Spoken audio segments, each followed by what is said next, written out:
Hello guys, welcome back. In today's video I'm going to be teaching you how to fix this very fuel pump if you have it and you had a problem.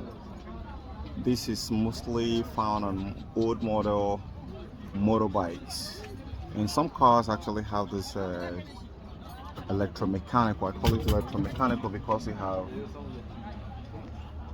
because it uses electric to function, and it does that. It doesn't have a motor that turns inside, but it have electromagnetic that actually push it up and down. So mine just failed recently, so and to buy one right now it has to take like a month before I get here. So I decided I want to figure out exactly what the problem is, because it pretty much have a small electronic panel right there, so it is easy for me to trace where the power stopped and what happened. So let me show you exactly what happened. Now, to open this, well, it's kind of a little bit hard, but if I don't show you right now, you wouldn't figure it out. It's gonna be hard. So there is a cover that covers here, and it's being glued to cover here. So if you try to open it without opening this place, that's gonna be a lot of work. So you're gonna pry this open first, then you're gonna be exposed to these T-screw that bolt it in place here.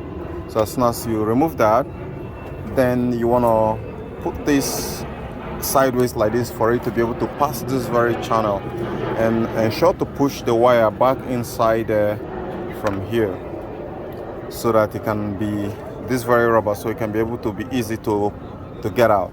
Now on this panel here, when I plug it back to the ignition, to the wiring harness, it makes no sound. When there is no fuel, it should keep pumping until, if the pressure, there is a back pressure here, then it will stop.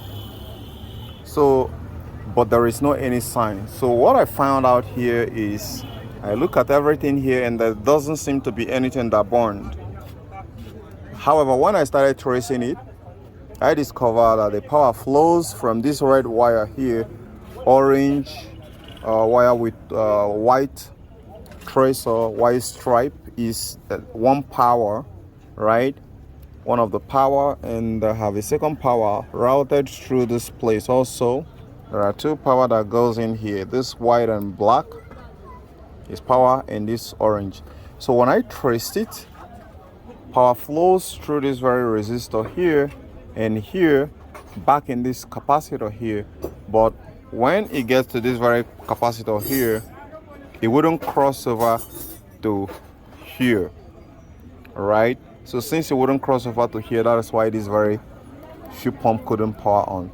Then I go ahead, I trace it through this very back here, and discover that these two pins here are supposed to be the switch, and that switch is this very transistor here.